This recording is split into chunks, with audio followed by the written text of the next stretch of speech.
dark. 'Cause once you let the light in, you won't see the beautiful stars shining down from afar.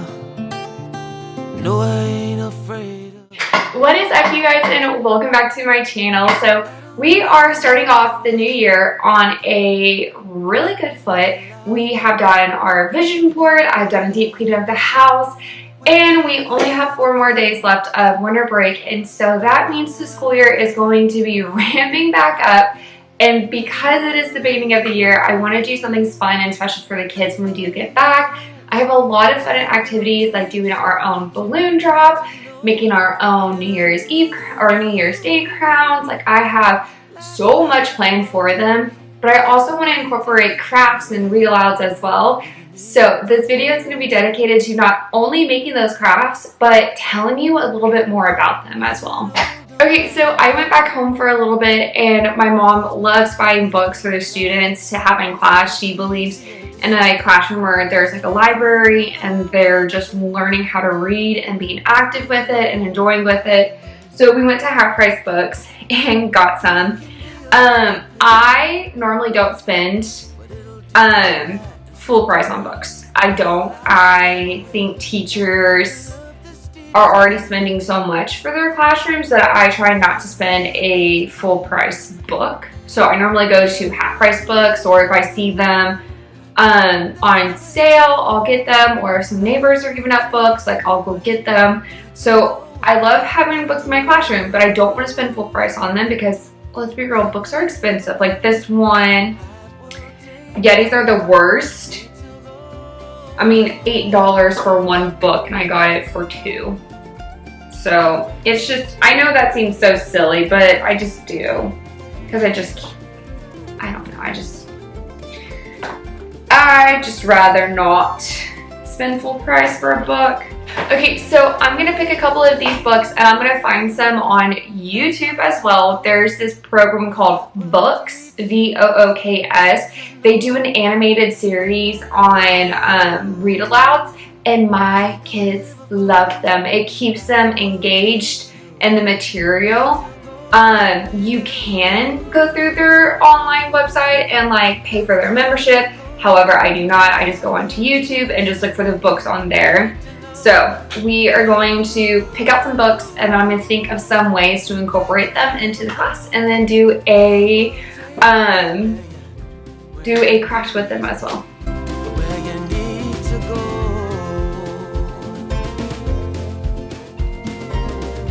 Okay, so I was kind of flipping through, and this one is There Was an Old Lady Who Swallowed Some Snow.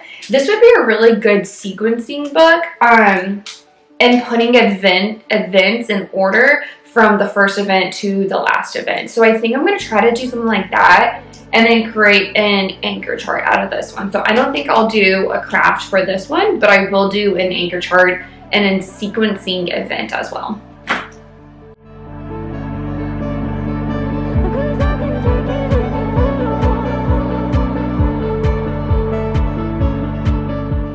Okay, so I found 4 books that we bought that I think would be really cute to do activities with. So the first one is One Snowy Day by Tammy Salzano. I don't know if I'm saying that correctly, but this one would be really cute for a sensory bin activity. So the penguin is getting all of these different things in different quantities. So it got 1 hat, 8 frosty snowballs, 9 snowy footprints. So it'd be really cute for just like a sensory activity, but it would also be good for counting from 1 to 10. So if students are struggling to try to identify those numbers, this would be a really cute book to kind of incorporate into it. The next one, of course, is There Was an Old Lady Who Swallowed Some Snow by Lucy Colandro. I feel like I'm pronouncing these incorrectly. But again, this one would just be really cute for sequencing, putting events into order. The next one is The Little Snowflake, and I feel like this one can kind of go in different ways. The kids can do a directed draw and make their own snowflake, or you can do it to where you print out a snowflake and they can design it, and then on the back they can put like a New Year's resolution or you can even put like notebook paper underneath it and they can write like a little New Year's resolution and activity. So it would get them active in like their fine motor skills and writing skills as well. But I feel like that would be really cute to see. And then the last one is Snow Dude by Daniel Kirk. This one was kind of cute because the kids were trying to put together like this really cool snowman. And so that's what I would do for this. Like I would create different things that can be considered a snowman, and like do different hats and do different hairs and arms and all of that, and do like accessories. So that one would be really fun to do. So we are going to go ahead and get on the laptop and we are going to start creating all of these activities.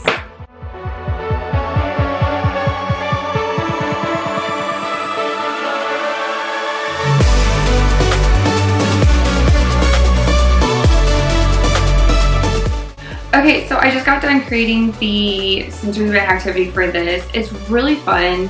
I think the kids would have a fun time with it. So now I'm going to work on creating the snowman activity as well.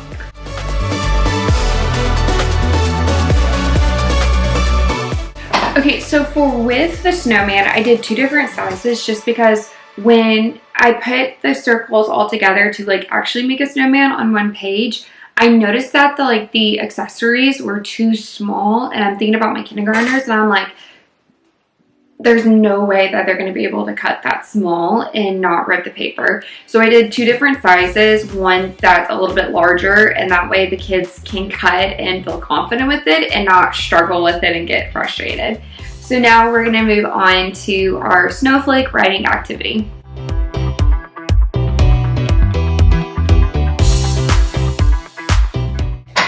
Okay, so while I was creating this, I kind of thought of something that would be like really cool as well to do with this activity. So not only can you do a directed draw with the kids, you can have them color this in with either their crowns, color pencils, markers, whatever you use in the classroom.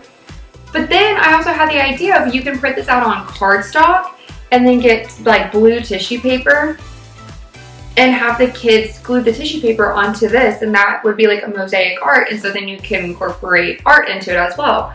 So I thought that would be really cool as well. And then I also did just like sentences down below for the students to write on as well.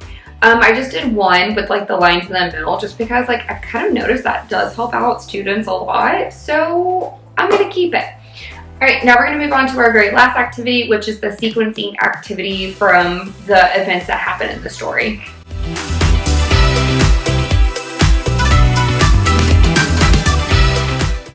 Okay, so this was actually a really cute story as I was like flipping through it. I kind of did it in 2 different styles. I did it to where you can print it off as a poster and then just Velcro the pieces to it so the kids can say, oh, she ate the pipe, and then she ate the coal, and then she ate the scarf. So the students can physically see it laid out and explain it to you as well. But I also created it to where they possibly can do it as well. So you put this on a file folder, you laminate it, and then the students will go and like put it on the Velcro dots. It's just because like I've noticed like my students love doing things by themselves. Even as kindergartners, if you just set those expectations ahead of time, like they can do it very, very well. Like I have implemented like a writing center and writing station. It's called Write the Room into the classroom, and one of my parents were like, wow, they have better handwriting than their older sibling. And I'm like, thank you. I've been working with them on that. So I think that is all the activities. We did 4 activities in total, and then I try to do 2 different styles within those activities, so it's like 8 activities together. So hopefully that will give you like a head start into the new year. I definitely want to incorporate some more activities like MLK Day, who he is, just because we normally have off that day, but I just want the students to be aware, like, why do we have that day off? So there's like a lot of things that you can do. There's another one with like a squirrel and he's writing down its New Year's resolutions.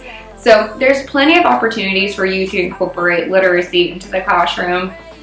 I'm a big fan on trying to find a read aloud and a cute craft to go with something, because it just gets the kids activated. It gets them energized and engaged into the learning. plus like it's a memento from the students to the parents. I had one parent tell me that they keep all of the crafts that the students do throughout the year, and they have like a dedicated wall. And I was like, that's so cute, because I try to just do like a fun craft each month, and then like our letter craft. So I'm trying to make it to where kindergarten is hyping these kids up for the rest of their education career, because I'm so sorry, you're in it for a very long time. But I am going to go ahead and end off our adventure here today. I will have everything linked down below for you so you can access those resources and use them into your classroom as well. I'm also going to link down below the other 2 motivational vision boards and my deep clean, just in case if you want to get more into it as well for the new year. So if you want to use those, I definitely recommend you hitting that link. But if you like this video, go ahead and give it a thumbs up. And if you haven't already, go ahead and hit that subscribe button so you can join our little family. But I love you so much, and I can't wait till our next adventure. Bye, guys.